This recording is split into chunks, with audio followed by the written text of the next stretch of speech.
네, 여러분 축복합니다. 어느 자매분이 카톡방에다가 목사님 요한계시록 강의 언제 해요? 막 그러더라고요. 다음 주에 합니다. 다음 주에 하고요. 그래서 오늘은 그 스케줄에 맞춰서 2주 동안의 큐티 분량을 오늘 다루도록 하겠습니다. 시편 45편부터 50편까지고요. 오늘 45편이 시작됐죠. 그래서 50편까지 2주 동안 진행될 겁니다. 그리고 다음 주에 요한계시록 엔타임 강의를 하고, 그리고 한 주 건너서 다시 시편 강의를 또 할 거고, 그리고 3월 마지막 주간에는 이스라엘 세미나가 수요일하고 금요일 날이 있습니다. 말씀드렸듯이 유튜브로 나갈 수가 없고요. 그래서 그날은 꼭 오셔야 됩니다. 수요일하고 금요일 3월 27일, 3월 29일입니다. 귀한 시간 될 것을 기대하고, 오늘은 그래서 좀 분량이 조금 많은데 45편부터 50편까지 6개의 시를 같이 함께 나누도록 하겠습니다. 자, 지금 이 45편부터 50편까지는 시편 제2권의 첫 번째 단락 안에 있는 내용인데, 지난 주간에는 그 중에서 42편부터 44편까지 제가 말씀을 드렸어요. 제2권은 약간 독특한 구조로 되어 있다고 말씀드렸죠. 대개 전반부는 이제 탄식시가 집중적으로 배치가 되어 있고, 또 후반부에는 그 탄식의 상황 가운데 또 하나님께서 어떻게 우리 가운데 역사하는가, 또 우리의 믿음의 고백이 실려 있는 그런 시들이 배치가 돼 있어요. 그래서 앞에는 비관적인 내용, 뒷부분은 좀 긍정적인 내용, 밝은 내용들이 그런 식으로 제2권의 5개의 단락 안에 그런 식으로 배치가 되어 있습니다.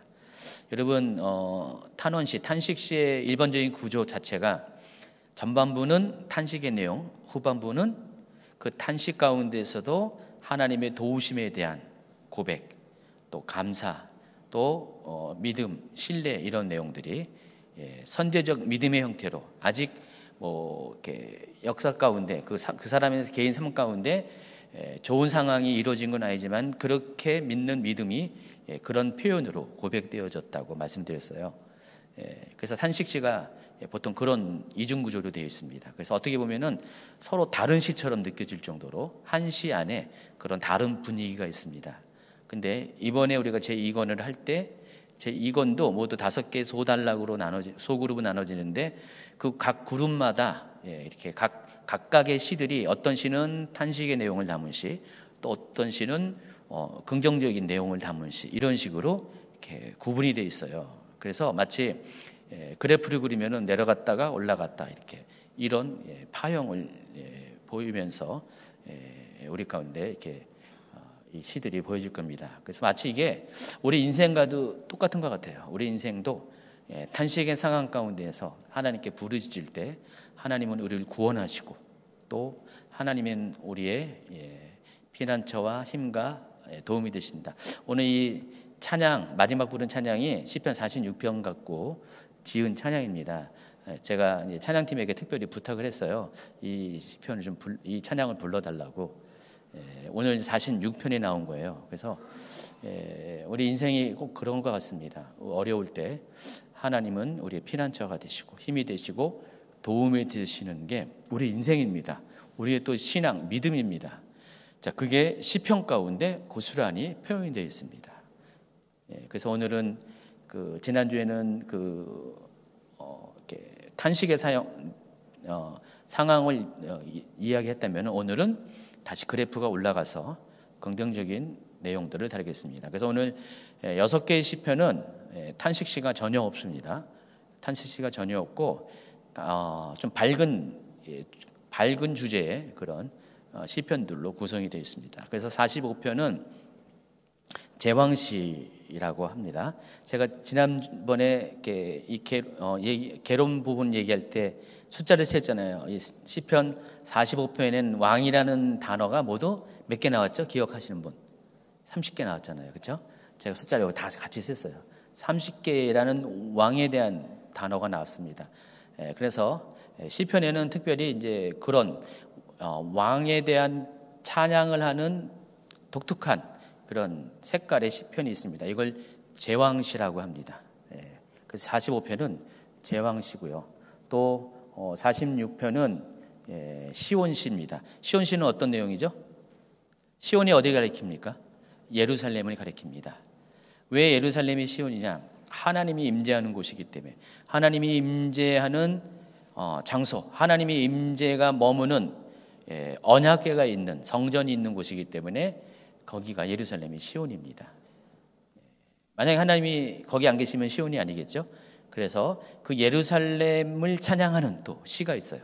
그게 시온시인데 46편이 시온시예요. 그리고 48편도 시온시고 그 중간에 47편은 전형적인 찬양시가 되어 있습니다.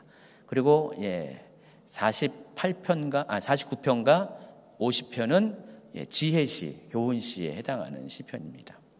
자, 이런 식으로 오늘 다뤄드릴 6편의 시편은 모두 다 긍정적이고 밝은 시에 해당합니다. 자, 45편의 제목이 히브리 성경에는요, 다음과 같이 이렇게 붙어 있습니다. 자, 같이 읽어볼까요? 고라 자손들의 마스길, 사랑의 노래, 인도자를 따라 소산님에 맞춘 노래.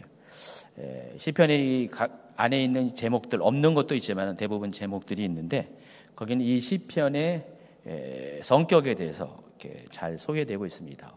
어떤 거는 그 시대적 상황까지 아주 길게 소개되고 있기도 합니다. 한 석 줄에 걸쳐서 두껍게 이렇게 제목들이 길게 있기도 합니다. 45편부터 49편까지는 모두 고라 자손이 지은 시입니다. 여러분 고라 자손 아시죠? 고라가 누군지 알죠? 모세를 반역했던, 당을 잃었던 그 고라를 말한 것입니다.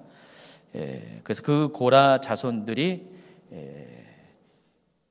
그 레위인으로서 찬양을 담당하는 그런 사람들이었습니다. 그래서 그 고라 자손이 오늘날로 말하면 성가대 같은 경우죠. 그래서 이 시를 많이 찬양시, 그러니까 이 하나님을 찬양하는 가사로 이 시편을 지은 거죠. 그들이 지은 시가 여기에 집중적으로 나와 있어요. 각 시편의 각 건마다 이렇게 뜨문뜨문이 있는데 여기는 45편부터 49편까지가 모두가 다 고라 자손의 시라는 타이틀이 붙어 있습니다. 마스길은 교훈이라는 뜻이고요.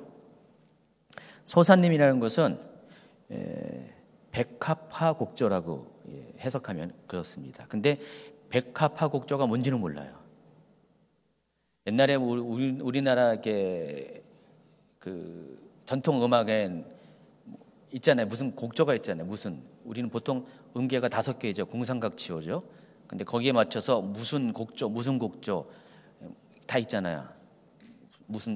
뭐라 그래요? 그건 생각이 안 나는데 자진몰이 뭐 등등 이런 거 있잖아요. 자, 그런 식으로 여기서는 우리 곡조가 뭔지 모르지만 이스라엘 사람들은 부를 때는 각각의 곡조에 따라서 운율이 있다는 거죠. 곡조에 따라서 이렇게 노래를 불렀어요. 그 중에 하나가 소사님인데 뜻은 백합화예요. 백합화 곡조. 우리는 모르고 현대 이스라엘 사람들 잘 모르겠죠. 근데 이 시를 불렀던 당시 사람들은 소사님 하면은 이제 안다는 거죠. 백합화 곡조가 그들은 알고 있어요. 단지 우리에겐 전승이 안 될 뿐입니다. 자, 그런데 이 시온 성경에는요, 이것을 시편을 보다 더 이렇게 풀어서 설명한 이렇게 번역본에는요, 이 제목에 한 가지가 더 추가되어 있어요. 왕의 결혼을 위한 노래 그랬습니다. 실제로 이 시편 45편은 왕의 결혼식을 배경으로 지은 시편입니다. 특별히 그 왕이 누굴 것 같아요? 결혼하면은 빠질 수 없는, 결혼을 한 1000번은 한 사람이 있습니다. 솔로몬. 솔로몬이 이 45편의 그런 표면적인 어떤 주인공입니다. 그래서 솔로몬 왕과 솔로몬의 왕비 중에 한 명과의 결혼식을 이 시편 기자가, 이 고라 자손이 이것을 보면서 이 시를 지은 거예요. 그러니까 솔로몬의 결혼식을 통해서 이제 좀 이따 결론적으로 알겠지만 이 45편은 메시아 시이기도 해요. 다시 오실 그리스도에 대한 것. 그때 당시는 예수 그리스도라는 걸 몰랐었죠.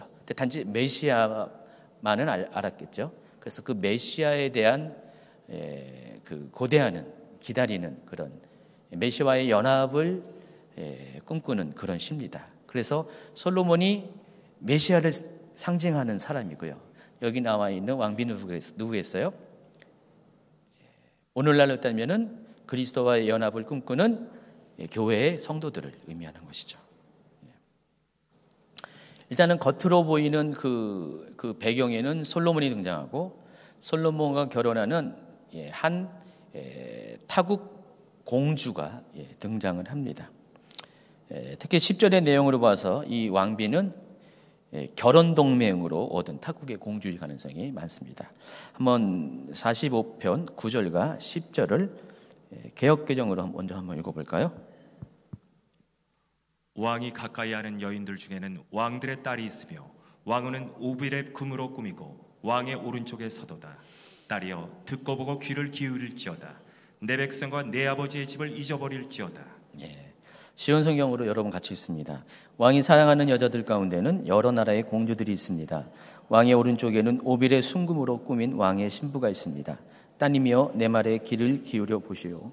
당신의 민족과 당신의 아버지 집은 다 잊어버리시오. 그랬습니다. 지금 솔로몬이 결혼식을 하는데 신부가 어디에 있어요? 왕의 오른쪽에 있는데 오빌의 순금으로 꾸민 그런 결혼식 날, 오빌이 정확하게 어딘지는 모르지만은 뭐 아프리카, 중동 그쪽에 어디 금이 많이 나는 어떤 지역을 가리키는 명칭인데 그 당시는 유명했던 어느 지역의 순금 이렇게 유명했겠죠. 그 순금으로 꾸민 왕의 신부가 있습니다. 근데 이 시인이 이렇게 말합니다. 따님이여, 따님인 것은 어느 그 왕국의 공주를 말한 거죠. 내 말에 귀를 기울여 보십시오. 당신의 민족과 당신의 아버지 집은 다 잊어버리십시오. 이제 결혼하니까 친정 일은 다 잊어버리라. 내가 살던 그 고국도 다 잊어버리고 이제는 이 왕궁에서 솔로몬 왕과 행복한 삶을 하십시오라고 지금 그 주문을 하고 있는 것입니다. 자, 이와 같이 이렇게 내용을 보면은 왕의 결혼식을 배경으로 하고 있고요. 특히 그 왕은 솔로몬 왕을 가리킵니다. 그런데 여기 쭉 이렇게 구체적인 내용을 쭉 살펴보다 보면은 이게 단지 솔로몬과 같은 한 왕의 결혼식의 차원의 이야기가 아니라는 것을 알 수가 있어요. 겉으로 드러나는 모습은 솔로몬 왕의 한 왕의 결혼식인데 또 이 중간중간에 나와 있는 표현들을 보면은 이거는 한 왕의 수준의 결혼식을 말하는 게 아니라는 것을 알 수가 있습니다. 그래서 미래의 어느 시점에 있을 메시아를 통해서 실현될 하나님 나라의 통치를 예표하는 메시아시로 이것을 재해석할 수가 있습니다. 그러니까 두 가지 성격이 있는 거예요. 겉으로는 제왕신데 또 그 내면에 숨어 있는 의미는 메시아시다라는 것을 여러분이 아시기 바랍니다. 그래서 이 45편은 이 마지막 때 하나님 나라를 세우러 다시 오실 예수 그리스도 또 그의 신부인 교회의 영광스러운 연합을 상징하는 그런 시입니다. 그래서 우리가 그런 측면에서 이 시를 그런 각도에서 이 시를 보면은 두 부분으로 나눌 수가 있습니다. 첫 번째 부분은 1절부터 8절까지인데 예수 그리스도의 예표로서 신랑에 대한 찬미. 솔로몬 왕을 찬미하는 건데 신랑인 솔로몬 왕을 찬미하는 건데 그 솔로몬 왕은 예수 그리스도의 예표라는 것입니다. 또 후반부는 9절부터 15절까지는 그 솔로몬 왕의 신부인 교회에 대한 묘사를 하고 있습니다. 이 45편은 뭐 이렇게 이 정도만 할 건데 그래서 한번 읽어보도록 하겠습니다. 45편 1절부터 8절 전반부 예수 그리스도의 예표로서의 신랑에 대한 찬미 이 부분을 한번 우리 여러분하고 노지사님이랑 같이 쉬운 성경으로 한번 같이 읽어볼까요? 그동안 저는 잠깐 쉬겠습니다. 시작. 왕을 위하여 시를 지으려니 내 마음속에 좋은 생각들이 넘쳐납니다. 내 혀는 솜씨 좋은 작가의 붓과 같습니다. 왕은 세상 누구보다도 훌륭하시며 왕의 입술은 우아한 말로 은혜가 넘치니 이는 하나님께서 영원히 왕에게 복 주신 까닭입니다. 힘있는 용사여, 허리에 칼을 차고 찬란한 위엄으로 옷을 입으십시오. 진리와 겸손과 의로움을 위하여 왕은 위엄 있게 승리하십시오. 왕의 오른손으로 장엄한 일들을 나타내십시오. 왕의 날카로운 화살이 원수의 심장을 꿰뚫을 것이며 모든 나라들이 왕 앞에 쓰러질 것입니다. 오 하나님, 주의 보좌는 영원히 있을 것입니다. 주께서 정의의 지휘봉으로 주의 왕국을 다스리실 것입니다. 왕은 옳은 것을 사랑하시고 못된 행위들을 미워하십니다. 그래서 하나님은 왕의 모든 친구들보다 왕을 더 높이 세우시고 기쁨의 향유를 부으셨습니다. 왕이 입은 옷은 모량과 침향과 계피 냄새로 향기롭습니다. 상아로 장식한 궁궐에서 현악기의 음악이 흘러나와 왕의 마음을 흐뭇하게 합니다. 네. 6절에 보면은 개역개정에서는 하나님이여 주의 보좌는 영원하며 주의 나라는 규는 경평한 규이니이다. 쉬운 성경에서는 그 규를 지봉이라고 이제 했고요. 이 6절에 보면은 이 내용을 보면은 이게 한 인간 왕국을 말하는 것은 아니고 하나님 나라에 대한, 하나님이 통치하시는 그 나라에 대한 이야기입니다. 그래서 하나님 나라는 영원히 있을 것입니다. 그래서 하나님께서 정의의 지휘봉으로 하나님 왕국을 다스릴 것입니다. 그래서 이 인간 왕을 지금 하나님 왕국의 왕으로 대치를 합니다. 자, 후반부인 9절부터 15절까지를 또 쉬운 성경으로 같은 방식으로 읽도록 하겠습니다. 239페이지 하단입니다. 왕이 사랑하는 여자들 가운데는 여러 나라의 공주들이 있습니다. 왕의 오른쪽에는 오빌의 순금으로 꾸민 왕의 신부가 있습니다.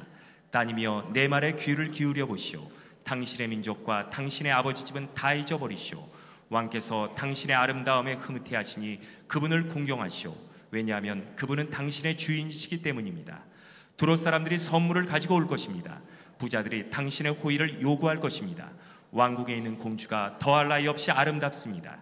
그녀의 겉옷은 금실로 짠 것입니다. 수놓은 옷을 입은 공주가 왕께 나아갈 것입니다. 그녀의 친구들도 왕께 나아갈 것입니다. 즐거움과 기쁨으로 그들이 왕궁으로 들어갈 것입니다.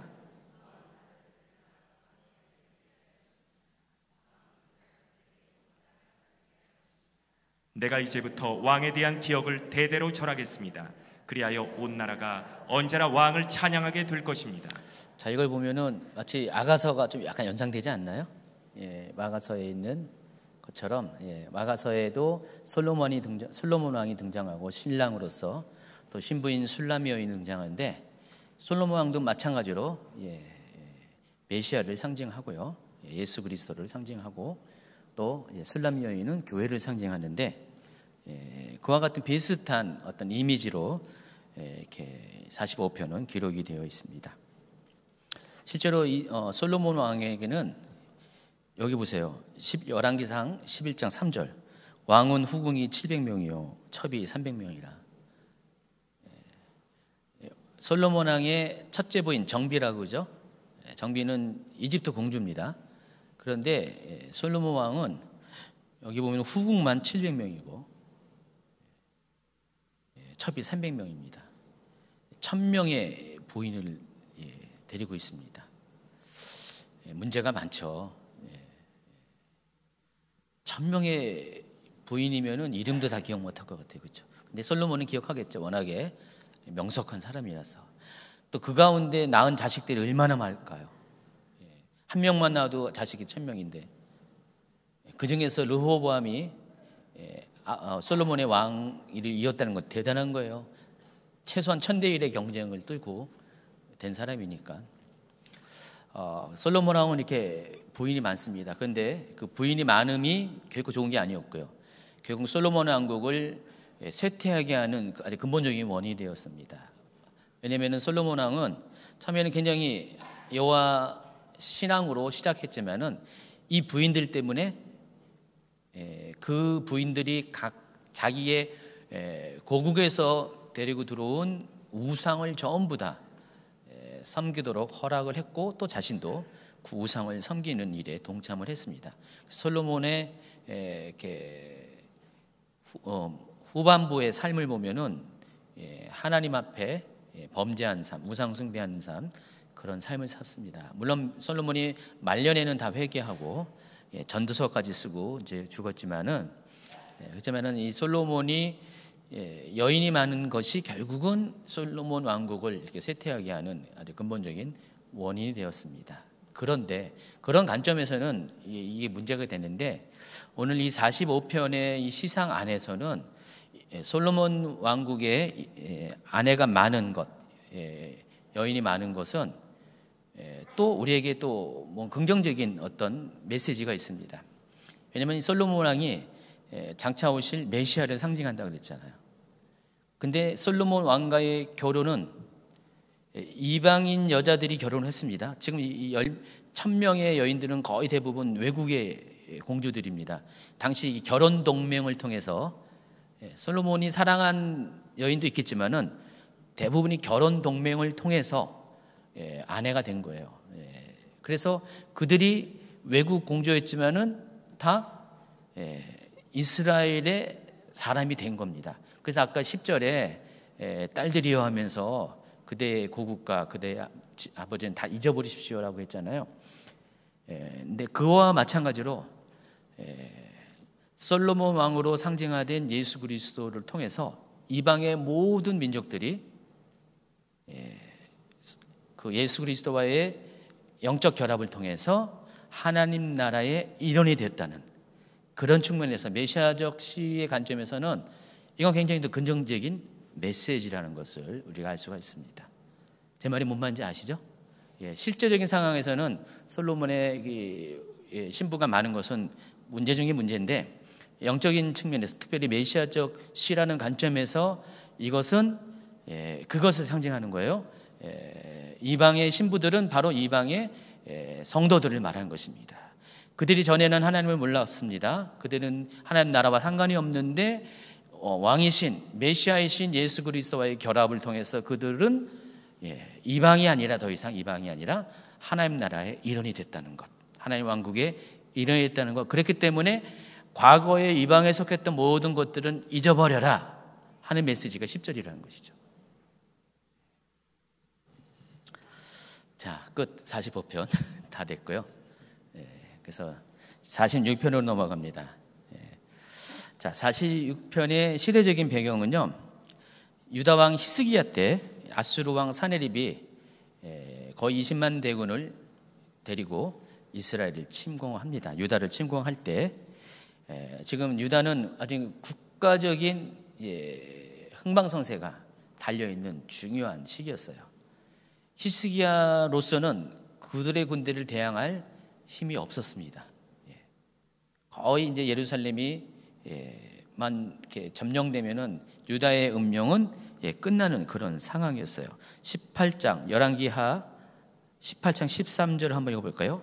히스기야 왕 제14년에 아수르의 왕 사네립이 올라와서 유다 모든 견고한 성들을 쳐서 점령하며, 그래서 남은 건 예루살렘 성입니다. 그래서 예루살렘 성을 포위하고 계속해서 그런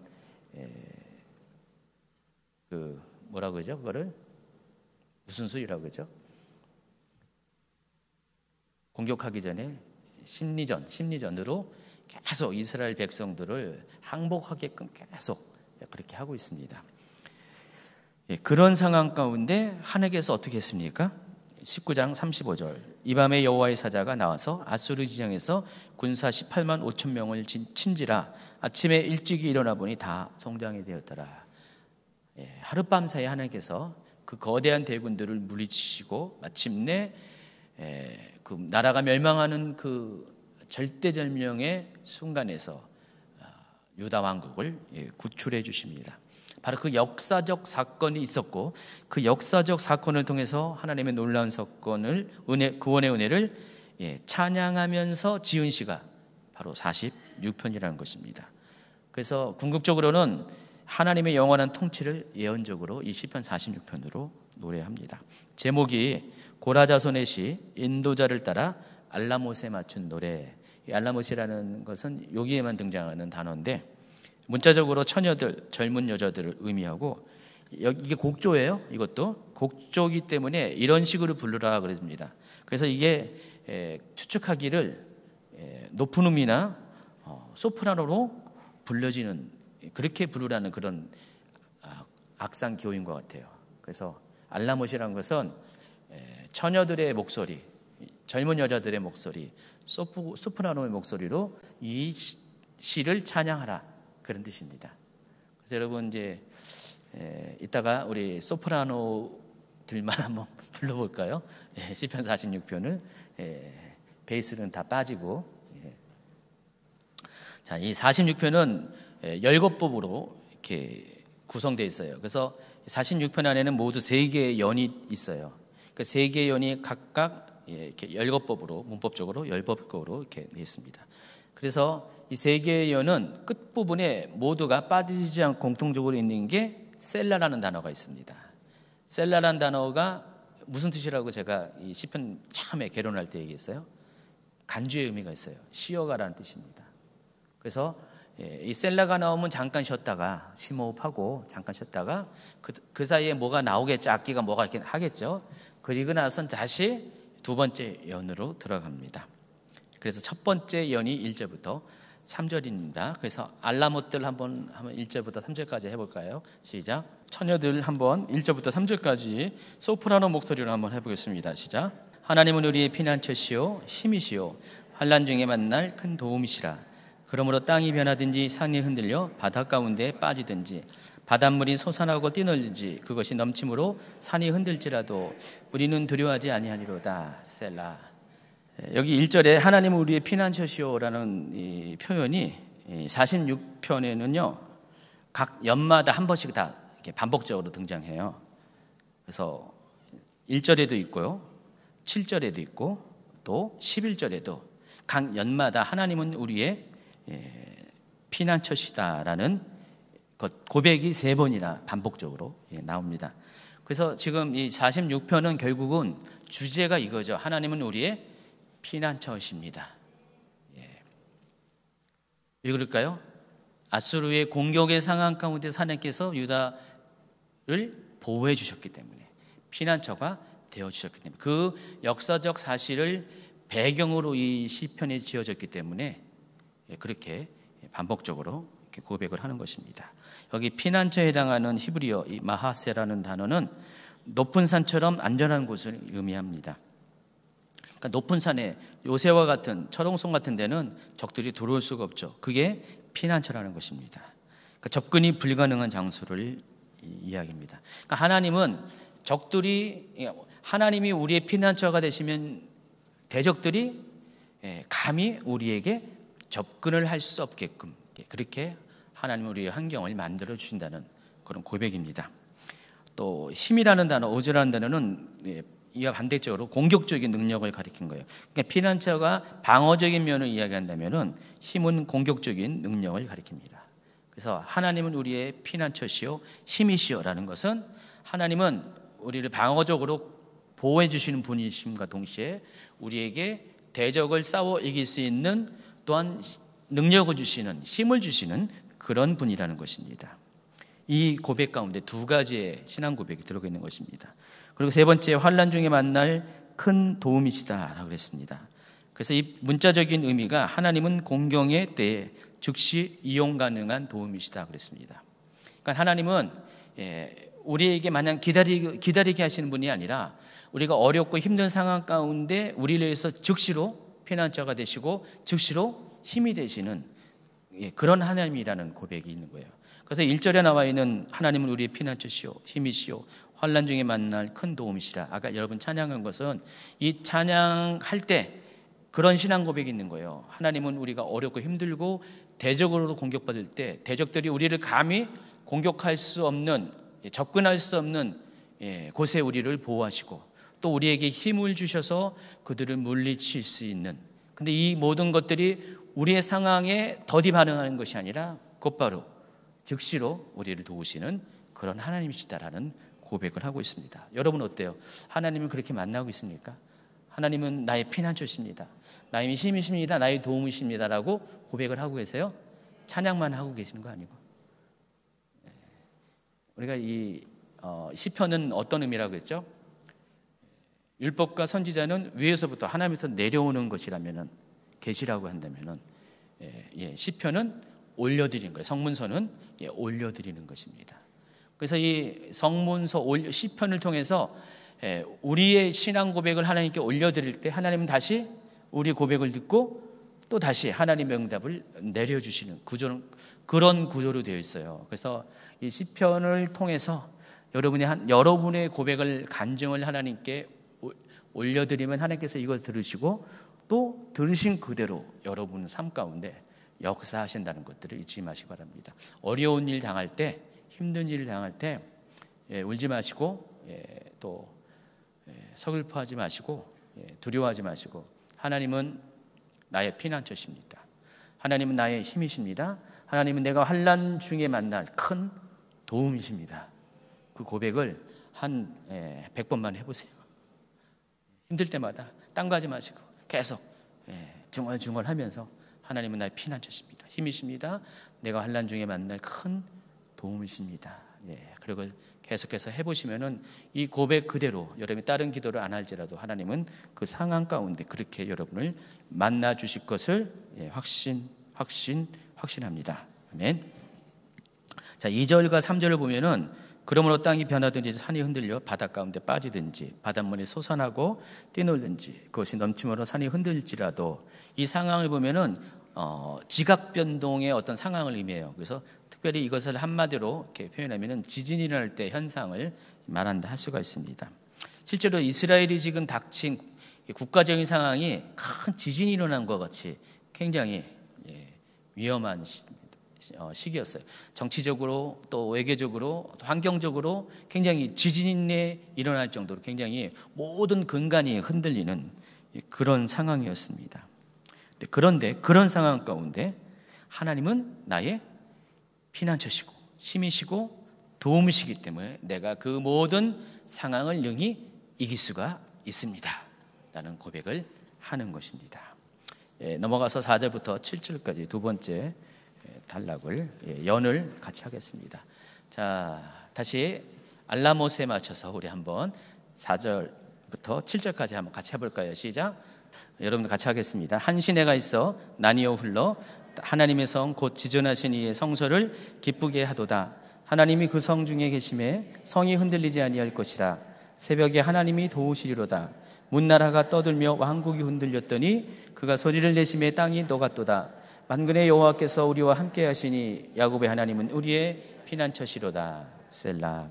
자, 1절에서는 하나님께서 환난당하는 자의 보호와 근원이 되신다고 이야기했죠. 근데 이 4절부터 7절까지는요, 하나님의 성이 직접적인 보호의 장소로 등장을 합니다. 여기서 하나님의 성은 뭘 가리키죠? 직접적으로 예루살렘 성이고요. 또 지존하신 이의 성소는 예루살렘 안에 있는 성전을 가리킵니다. 그래서 지금 시편 기자가 여기서 하고자 하는 말은 그거예요.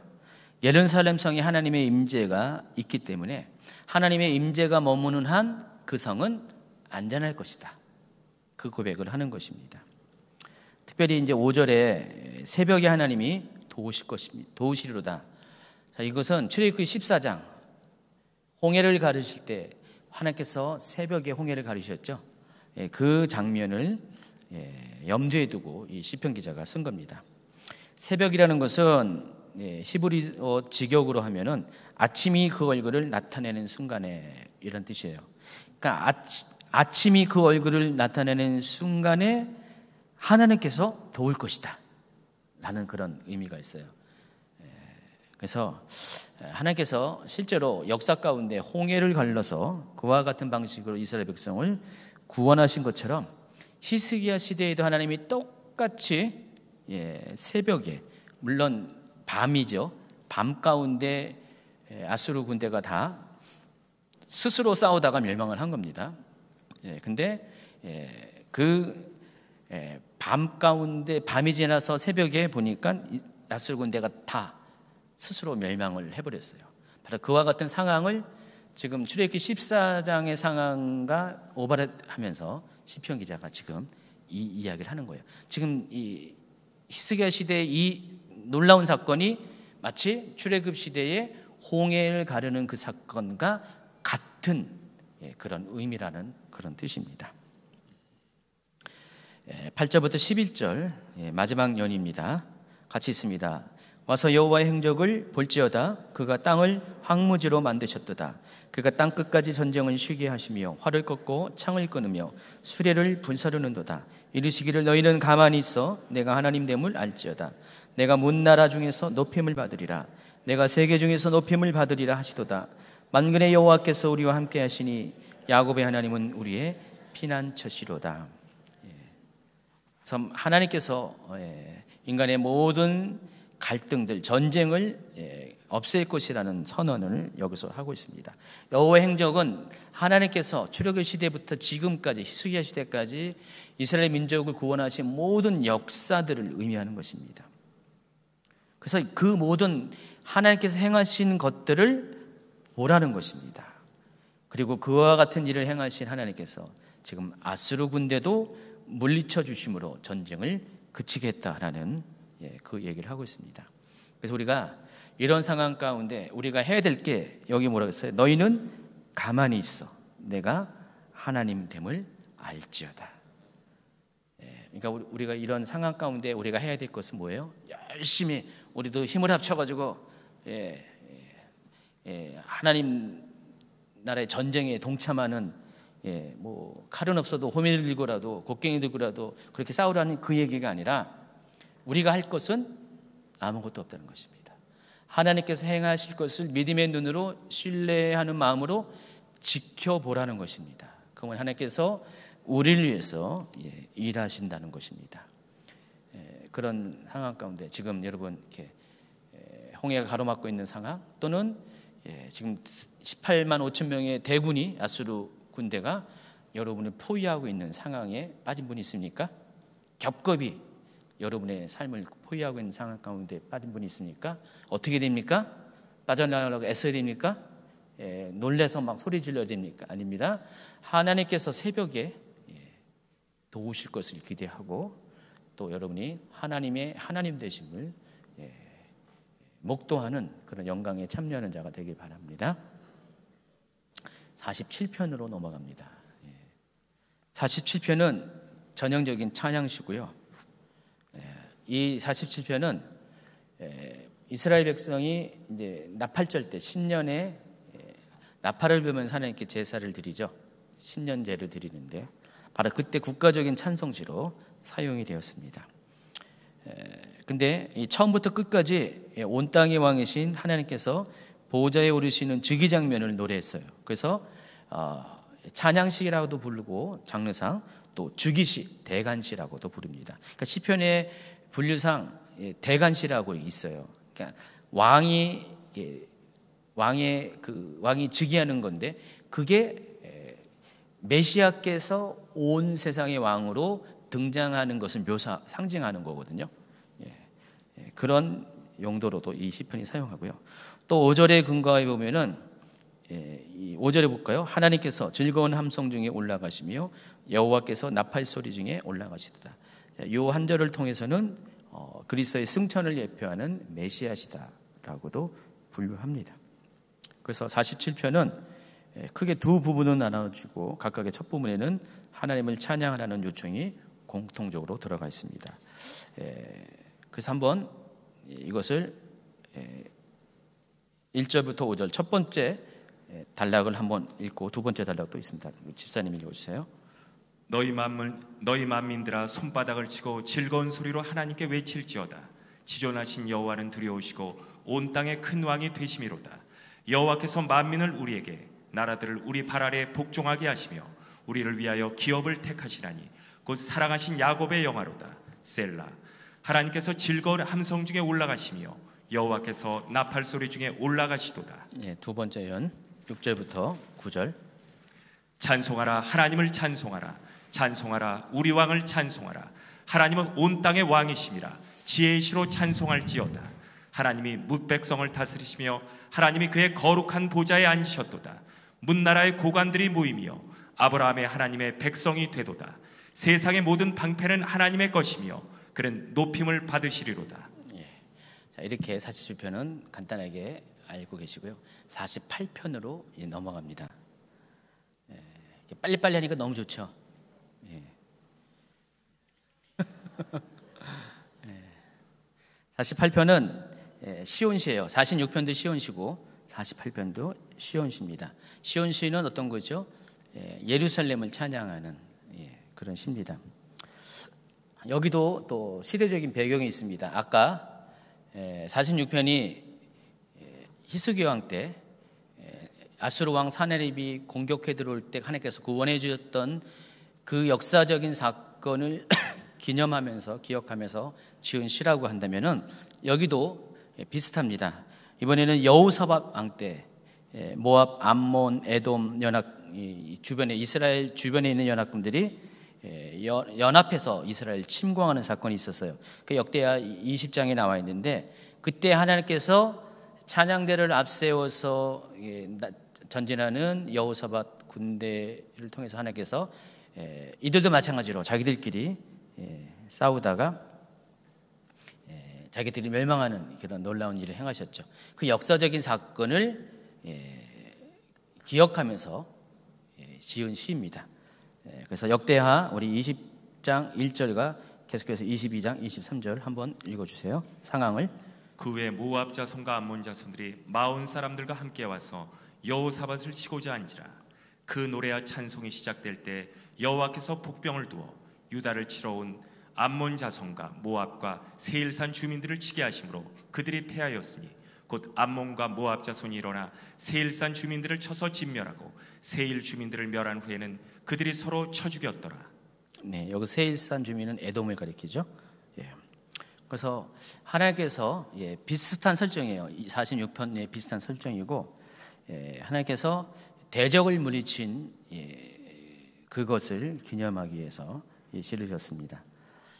여기는 하늘의 예루살렘, 위에 있는 예루살렘이라는 그러니까 여기서 예루살렘이 히브리에서는 하늘의 예루살렘, 또 갈라디아서는 4장 26절에서는 위에 있는 예루살렘이라고 나오는데 그와 같은 하나님 나라의 예루살렘을 또 이 시편 가운데 표현을 하고 있습니다. 자, 그래서 이것도 한번 같이 읽도록 하겠습니다. 시편 48편 1, 2, 3절 쉬운 성경으로 여러분이 같이 읽습니다. 시작. 여호와는 위대하십니다. 우리 하나님의 성, 그분의 거룩한 산 위에서 찬양을 받으실 분이십니다. 그 성은 터가 높고 아름다우며 온 세상의 기쁨이 됩니다. 시온산은 북방의 가장 높은 성과 같습니다. 그곳은 위대한 왕이 계신 성입니다. 하나님께서 그 성 안 궁궐에 계십니다. 하나님께서 그 스스로 피난처가 되어 주셨습니다. 이 시편 갖고 여기 찬양 많이 졌죠? 예.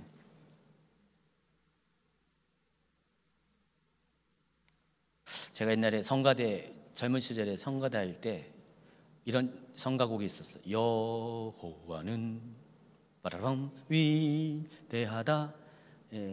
주 여호와는 위대하시도다. 주 여호와는 위대하시도다 하면 코러스가 쫙 주 여호와 하면서 쫙 퍼지는 게 있거든요. 명성가곡에 나옵니다. 엄청 많이 불렀던 것 같아요. 1년에 한두 번은 꼭 이렇게 성가대 때 불렀던 것 같아요. 굉장히 우렁찬 건데 바로 이것을 가지고 지은 시입니다. 또 가벼운 또 예전에 복음송 같은 것도 이것도 많이 지은 것 같아요. 자, 여기 보면은 1절에 우리 하나님의 성이란 단어가 나오는데 이것은 하나님의 교회와 하늘 예루살렘을 대표하는 지상의 예루살렘을 가리킵니다. 또 거룩한 산, 이것은 그 의미가 하나님의 거룩함 속에 거하는 산이라는 뜻이에요. 그래서 우리가 이 두 표현을 조합을 통해서 알 수 있는 것은 예루살렘에 하나님의 임재가 있는 거룩한 성이 있기 때문에 예루살렘이 거룩한 성이 되었다, 그런 뜻이에요. 그러니까 예루살렘이 거룩한 이유는 그곳에 하나님의 임재가 있는 거룩한 산이 있기 때문에 그렇다는 것입니다. 아까도 제가 얘기한 것처럼 46편에 쌓인 것처럼 예루살렘이 거룩한 성이 되는 이유는 단 한 가지, 그곳에 하나님의 임재가 있는 성전이 있다는 것이죠. 여기서는 하나님의 임재가 있는 거룩한 산이 있다라고 표현을 하는데 그 산이 어떤 산이 있는가? 2절에 보면은 시온산은 북방의 가장 높은 산과 같다라는 표현이 있습니다.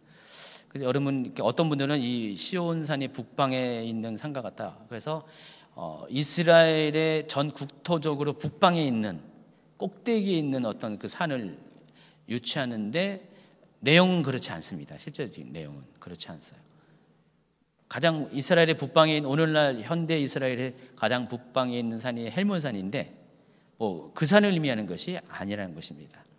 실은 이 시온산은 북방의 가장 높은 산과 같다라는 그 의미는 예루살렘 안에 있는 산들 중에서 가장 북쪽에 있는 산과 같다라는 뜻이에요.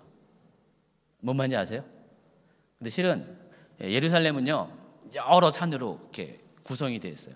예루살렘 자체가 700고지 이상의 산이고, 여러분 시편 이렇게 120편부터 134편까지 쭉 이렇게 성전에 올라가는 이렇게 노래라는 제목을 가진 시편을 쭉 보면은 그 중에 어떤 제가 정확하게 생각 안 나는데 거기 보면은 그 예루살렘을 표현하는 것들이 산들이 둘러 있다라는 표현을 많이 해요. 실제로 예루살렘은 산들에 둘러싸여 있습니다. 다 700m 넘는 산에 둘러싸여 있습니다. 그래서 700m라면 감이 안 잡히죠. 저기 대관령이 700, 그 정도 됩니다. 그 정도 높이의 산들이 거기에 지금 도시가 있는 거예요, 예루살렘에. 근데 예루살렘만 딱 보면은 두 개의 산으로 구성되어 있어요. 북쪽에는 모리아산이 있습니다. 모리아산이 뭐죠? 이삭이 번제로 드려질 뻔했던 산, 그게 모리아산이고요. 창세기에 나오는 모리아산, 그것을 성전산이라고 부릅니다. 왜 성전산이라고 부르냐면은 그 모리아산에 성전이 세워졌기 때문에. 하나님께서 이삭이 번제로 드려지는 바로 그 위치에 성전을 세우라고 한 거죠. 근데 실제로 지금 그 예루살렘 산 성전산에 가면은 모스크가 있죠, 예루살렘에. 그 모스크가 안에 보면은 넓적한 바위가 있어요. 모스크 안에.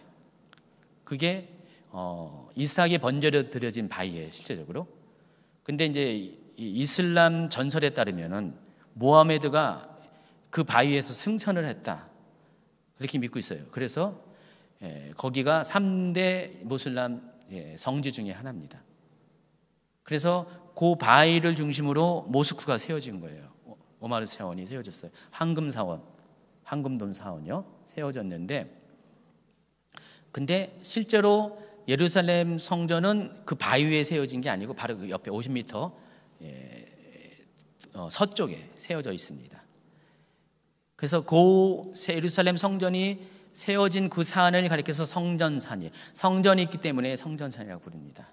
그리고 그 밑에 예루살렘 올드 시티가 있는 곳이 시온산이라고 불렀어요. 여러분 지도가 나와 있네요. 구분을 잘하세요. 저희가 옛날 예루살렘입니다. 다윗 때 예루살렘이에요. 그래서 위쪽에는 성전이 있었고 밑에는 도시가 있었어요. 그래서 위에 있는 것을 성전산, 시온산이라고 불렀어요. 그래서 시온산의 입장에서 예루살렘 안에서, 저희가 다 예루살렘이니까 예루살렘에서 가장 북방에 있는 게 성전산이에요. 밑에 있는 시온산은 그런데 성전산과 같다, 그 표현이에요. 지금 이게 별것도 아닌 것 같은데 약간 좀 이렇게 IQ가 필요합니다.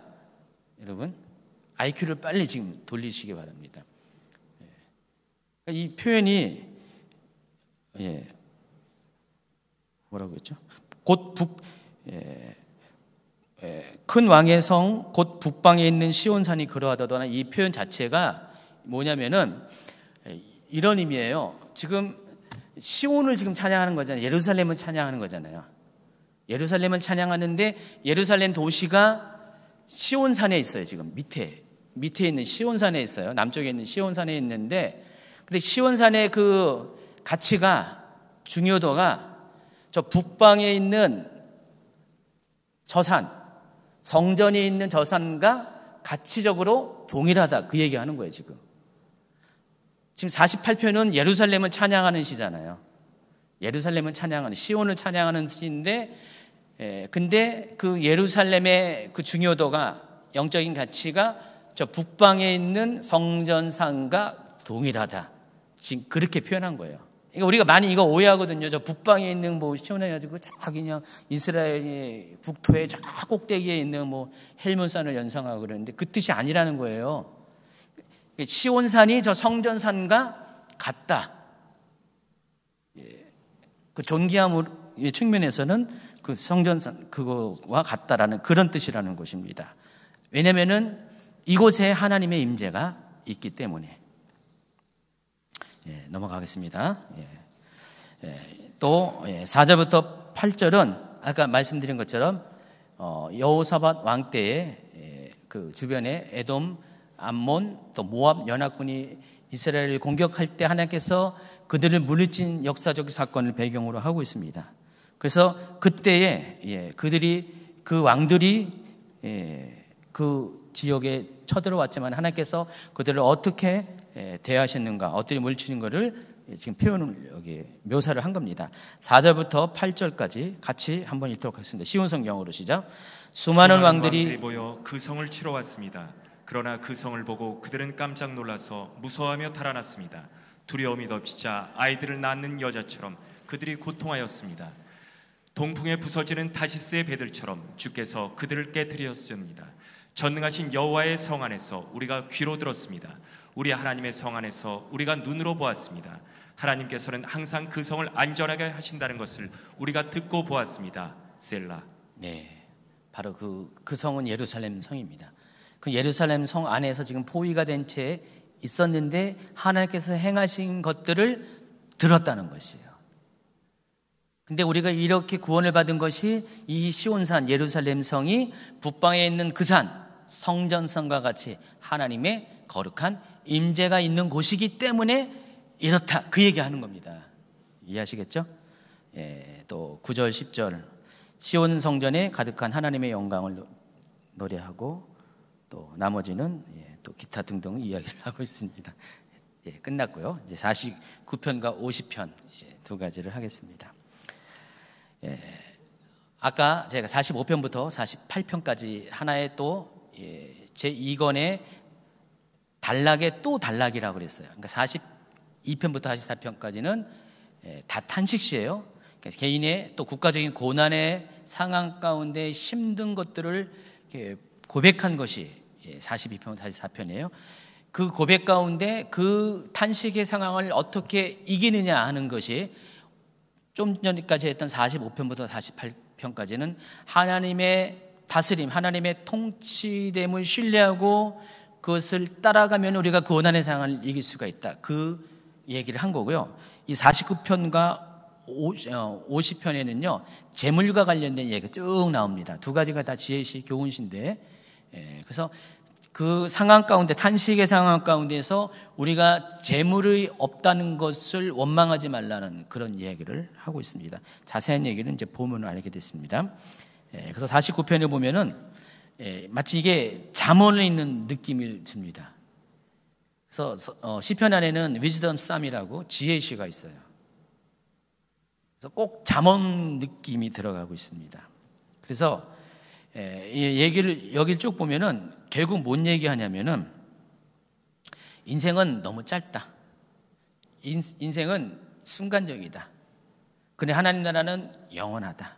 그 짧은 인생을 잠시 행복하게 하는 재물 때문에 우리가 울고 웃지만은 그러지 말라는 것이죠.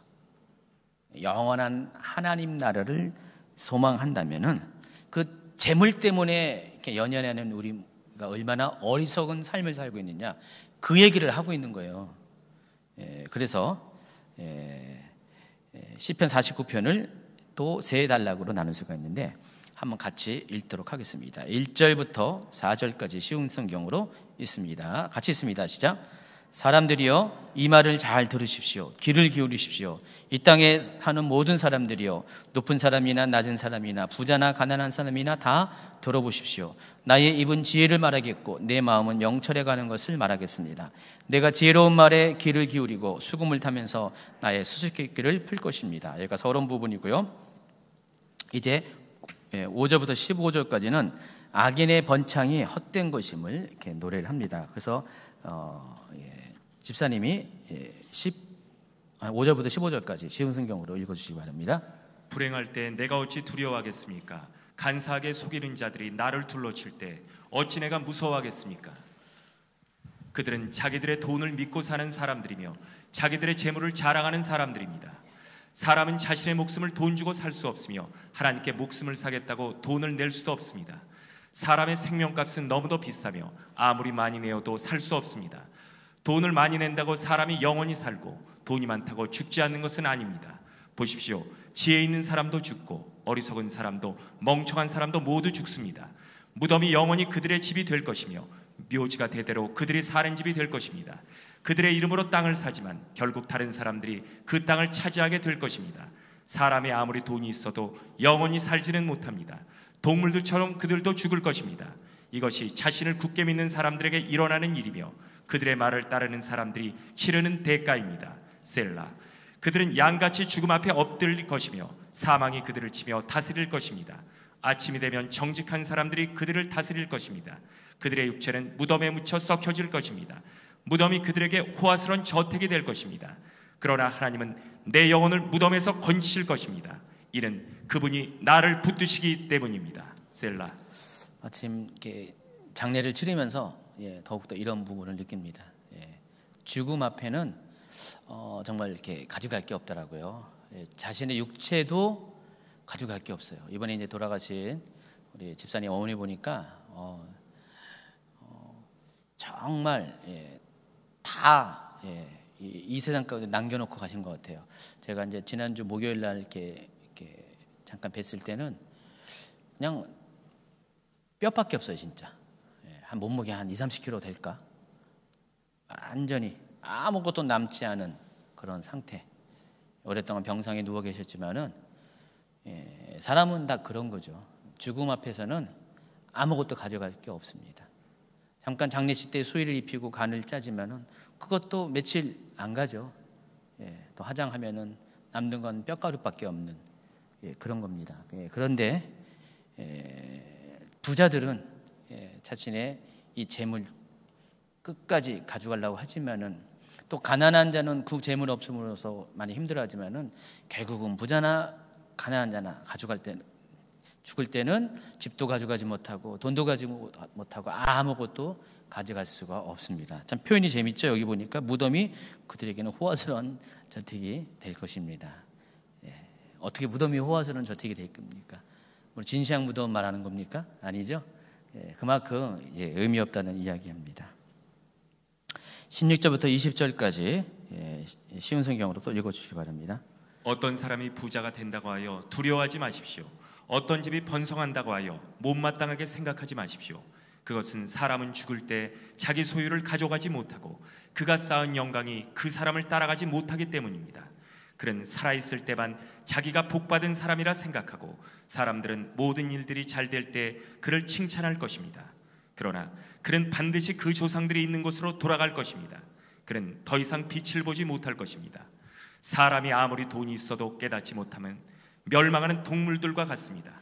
이 20절은 굉장히 유명한 말입니다. 개역개정을 보면 존귀하나 깨닫지 못한 사람은 멸망하는 짐승 같도다. 이게 이제 구체적인 의미가 쉬운 성경에서는 사람이 아무리 돈이 있어도 깨닫지 못하면은 멸망하는 동물들과 같습니다. 여러분 아무리 돈이 있어도 깨닫지 못한 인생의 의미를 하나님 나라를 깨닫지 못하면은 짐승 같습니다. 멸망하는 짐승. 혹시 옆에 멸망하는 짐승이 있나 한번 두려번거리시고 눈에 안 보이시면 감사하시고요. 여러분 정말로 이렇게 돈이 있어도 하나님 나라를 인생을 깨닫지 못하면 멸망하는 짐승입니다. 짐승입니다. 자 마지막 시편 50편입니다. 요거는 약간 길게 다룰 겁니다. 제가 중간중간에 이렇게 길게 다룰 거는 이제 길게 다루는데 오늘 이게 마지막 시편 마지막 편이고 길게 다룰 것입니다. 앞서 이제 45편부터 49편은 고라자손의 시라고 그랬고요. 자, 50편은 아삽이라는 사람이 지은 시입니다. 아삽은 다윗 왕 때 그 레위 성가대 대장을 했던 사람입니다. 그 이야기가 역대상 16장 4절 5절에 있습니다.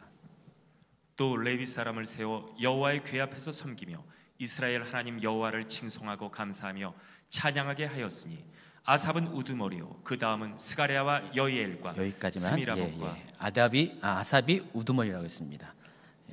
여호와의 궤 앞에서 찬양하는 그런 성가대, 레위 성가대의 성가 대장입니다. 자, 이 50편은 교훈시고요. 여기서는 이렇게 교훈시기 때문에 사람들이 교훈을 주는 겁니다. 그래서 무슨 교훈이냐? 하나님에 대한 사랑과 순종이 동반되지 않은 이 율법주의적 신앙의 폐단을 강력하게 경고를 합니다. 또 한 가지는 제물을 드릴 때 제물 속에 담겨야 할 그 마음을 드리지 않고 형식적인 예배를 드리지 못하는 것에 대해서 또 책망을 합니다. 또 7절부터는 하나님이 직접 등장합니다. 직접 합법으로 하나님 말씀을 전해서 더욱더 여러분에게 하나님의 마음을 전합니다. 그래서 여러분 이 50편도 또 굉장히 또 중요한 말이기도 합니다.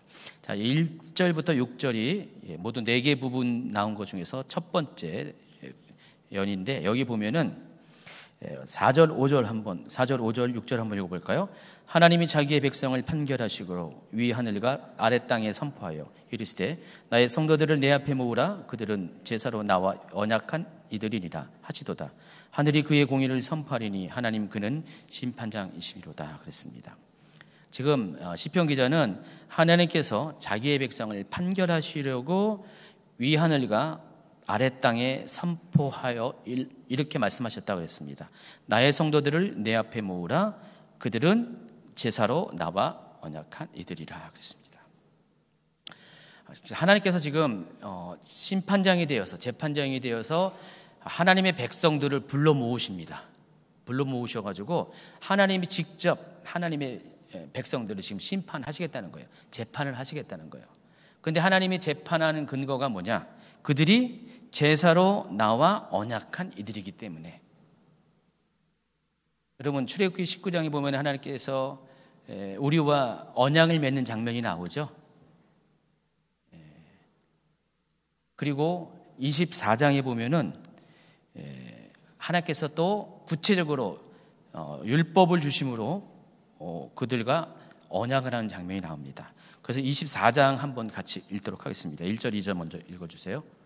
또 모세에게 이르시되 너는 아론과 나답과 아비후와 이스라엘 장로 70명과 함께 여호와께로 올라와 멀리서 경배하고 너 모세만 여호와께 가까이 나아오고 그들은 가까이 나오지 말며 백성은 너와 함께 올라오지 말지니라. 4절부터 또 읽어주세요. 모세가 여호와의 모든 말씀을 기록하고 이른 아침에 일어나 산 아래에 제단을 쌓고 이스라엘 12지파대로 12기둥을 세우고 이스라엘 자손의 청년들을 보내어 여호와께 소로 번제와 화목제를 드리게 하고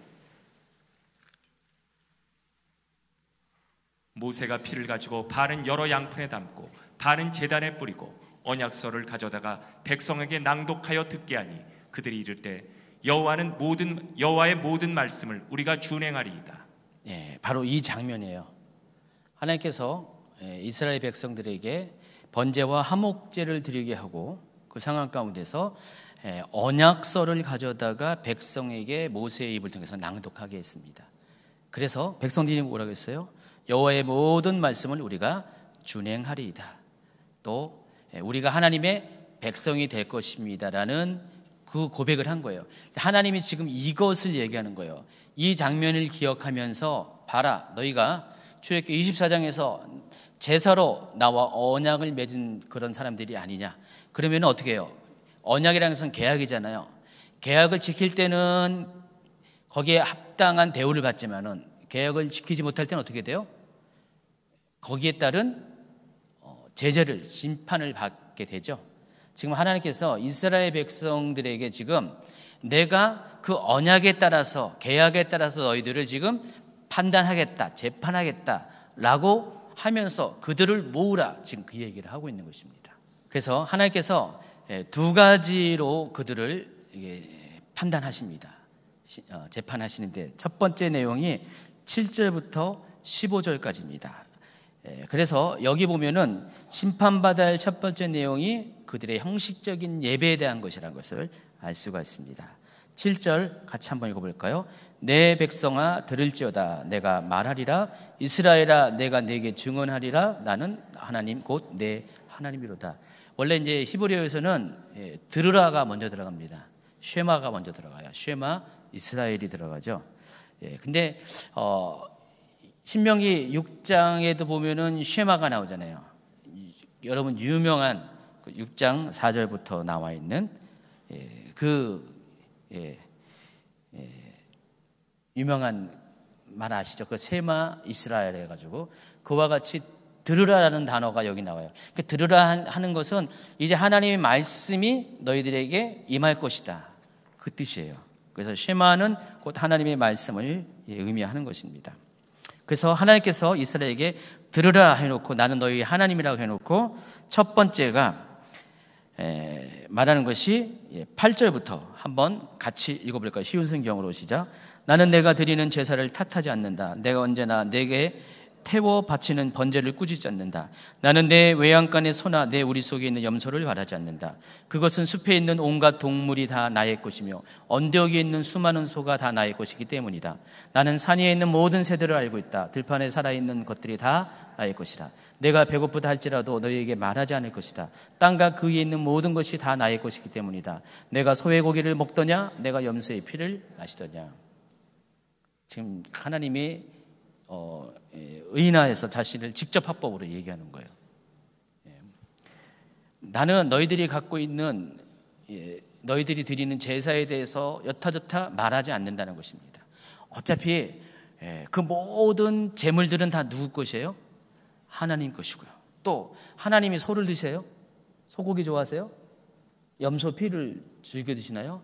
그것도 아니라는 것이죠. 어차피 이것은 하나님의 것이고 또 하나님이 드시지도 않는다는 것입니다.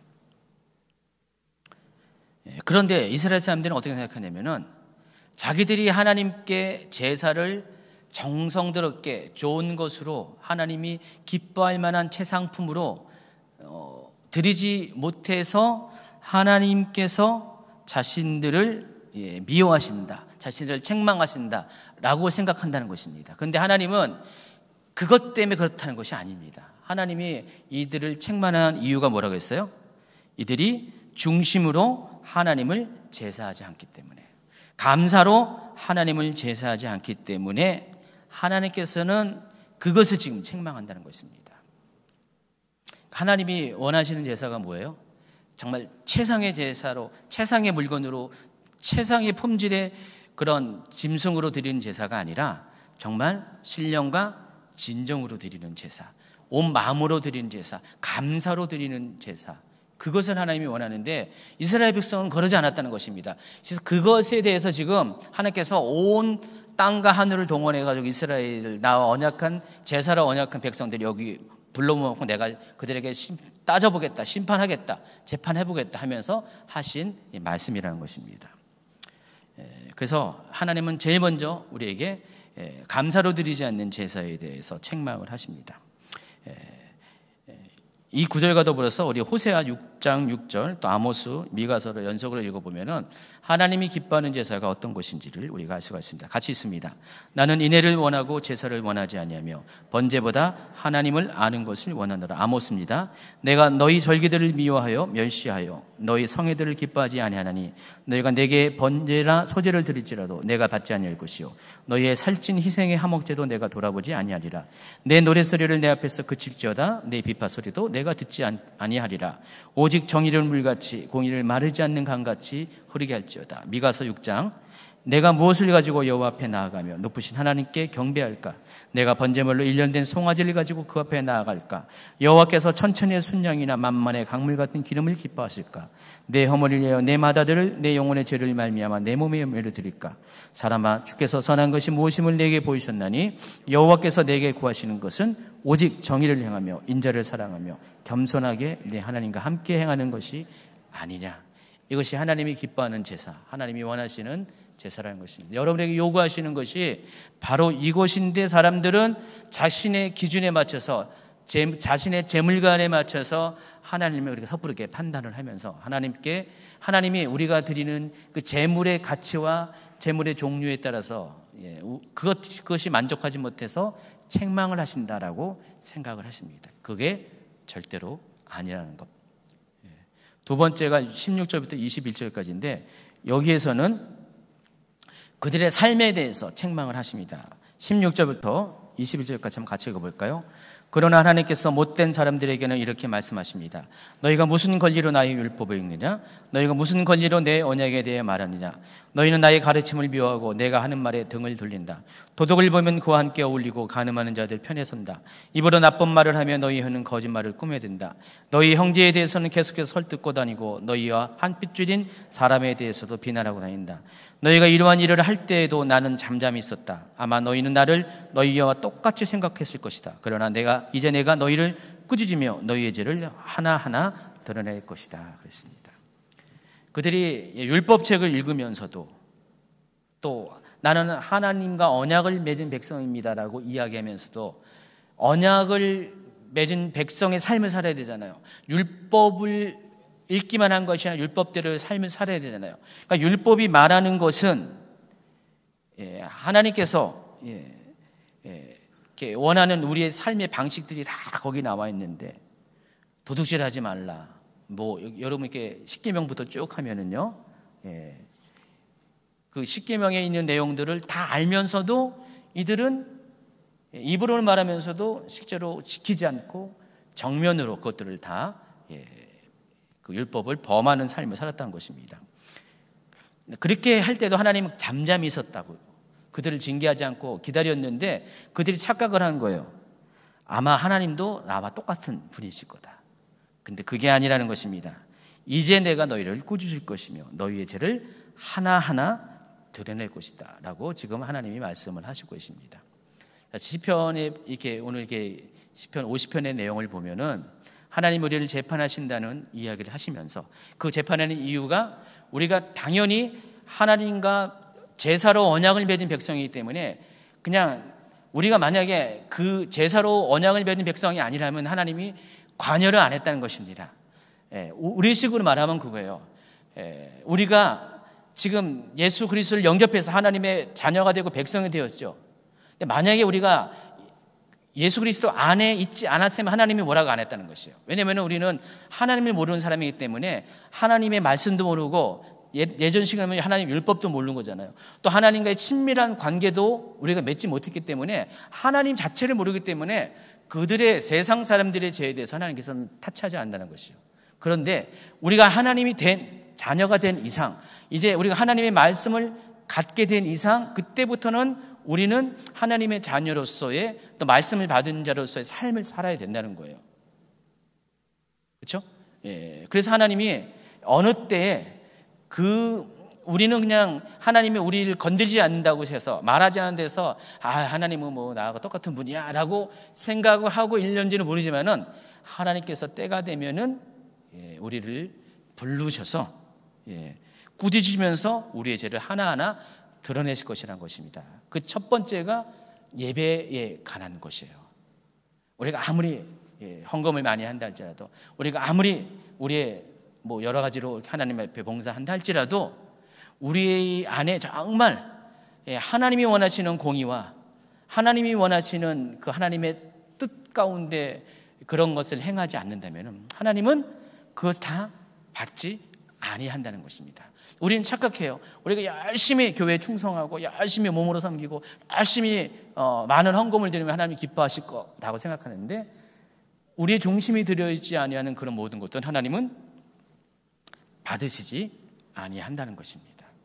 그리고 또 한 가지가 우리의 삶에 대해서 말씀하십니다. 우리가 이렇게 아무리 입으로써 하나님 율법을 이야기한다 할지라도, 언약에 대해서 얘기한다 할지라도, 우리가 그것을 들은 율법을 우리가 간직하고 있는 언약대로 살지 아니한다면은 하나님께서 반드시 이 부분에 대해서 심판을 하신다는 것입니다. 자, 믿는 여러분에게 하시는 말씀입니다. 여러분 이제 빼도 박도 못해요. 여러분이 이제 하나님 나라 안에 들어왔으면은 여러분 원하든 원치 않든 간에 언약대로 사셔야 돼요. 약속 안 지키면 어떻게 해요? 파괴하면 어떻게 돼요? 거기에 맞는 합당한 대가를 지불해요. 아예 하나님을 모르는 사람은 언약 자체를 안 했기 때문에 하나님이 그냥 그대로 살다가 짐승처럼 살다가 짐승처럼 지옥 가게 할 겁니다. 근데 여러분은 어떻게 해요? 짐승처럼 살게 하려고 지은 분, 여러분을 택한 분들이 아니라는 것이죠. 여러분 하나님의 자녀로서, 하나님의 아들들로서, 딸들로서 살게끔 하나님이 여를 구별시킨 분들이기 때문에 여러분은 하나님이 원하시는 방식대로 살아가셔야 한다는 것입니다. 거룩하셔야 돼요. 정결하셔야 돼요. 하나님의 뜻이 무엇인지를 날마다 알고 그 뜻대로 살아가셔야 됩니다. 힘들더라도 하나님 말씀을 끝까지 순종해야 되고요. 내가 손해가 된다 할지라도 그것들에 대해서 타협하지 말아야 됩니다. 특별히 재물에 관해서 여러분이 거기 때문에 매여서 재물과 하나님을 겸해서 섬기는 삶을 사서는 안 됩니다. 늘 언제나 여러분의 삶이 하나님의 자녀로서의 존재감에 따라서, 정체성에 따라서 어렵고 힘들어도 그 자녀됨의 모습을 드러내는 삶을 살아야 한다는 것입니다. 제가 지난주 제자훈련 이제 했는데 그때 그 진도가 합평케 하는 자예요. 합평케 하는 자인데 팔복의 7번째. 그래서 그 합평케 하는 자는 그거예요. 우리가 심령이 가난한 자부터 또 마음이 청결한 자까지 우리가 팔복의 단계를 쭉 겪어오면서 우리가 하나님 앞에 죄인으로서 또 죄를 가지고 또 사람과의 모든 하나님과의 관계에서 목마름 이런 것들을 다 경험하면서 성장한 단계가 왔을 때 우리가 온전한 자라고 우리가 하나님의 사람이라고 인정받는 그 순간이 언제냐?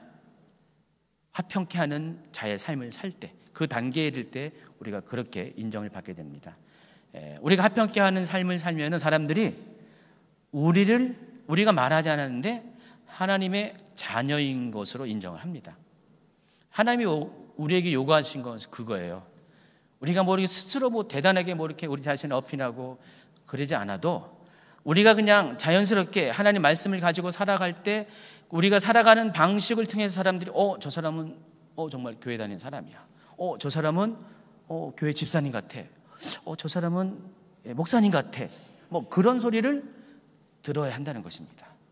나중에 봤더니 교회 다녔어? 그러면 혹시 그런 소리 들어보시면 목사였어? 말도 안 돼.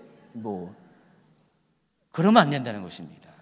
사람한테 찍히기 이전에 하나님이 다 알고 계시는 것이에요. 그러니까 여러분의 삶이 여러분이 누구인가를 증명하는 삶을 살아야 돼요. 여러분 나이 40이면 얼굴에 책임을 지라고 했는데 여러분 대부분 40 많이 넘으셨잖아요. 또 여러분 신앙생활에 한 3년 4년만 돼도 여러분 그 하나님 자녀로서의 얼굴에 책임을 지셔야 돼요. 그래서 여러분 그냥 교회 오래 다녔다고 그냥 여러분 천국 가는 거 아닙니다. 여러분이 정말 하나님 자녀로서 삶을 살아야지 하나님이 여러분을 천국에 인도하신 거예요. 천국에 갈 때가 됐는데 여러분은 스스로 나는 하나님 자녀이기 때문에 천국에 마땅히 들어간다고 천국 문에 섰는데 하나님 생각해도 제가 누구지? 너 나 알아? 저 알지요. 하나님 예수님이잖아요. 저를 구원하시고 뭐 막 해서 근데 난 널 모르는데 그렇게 될 수가 있다는 것입니다. 그럼 안 되죠? 그래서 지금 다행히 미리 지금 이 시편 50편 말씀을 통해서 우리가 그런 상황이 되기 전에 어떻게 우리가 준비할 것을 여러분의 마음을 준비할 것을 말씀을 하고 계십니다. 마지막입니다. 22절, 23절 같이 있습니다. 하나님을 잃어버린 너희여 이제 이를 생각하라. 그렇지 아니하면 내가 너희를 찢으리니 건질 자 없으리라. 감사로 제사를 드리는 자가 나를 영화롭게 하나니 그의 행위를 옳게 하는 자에게 내가 하나님의 구원을 보이리라 그랬습니다.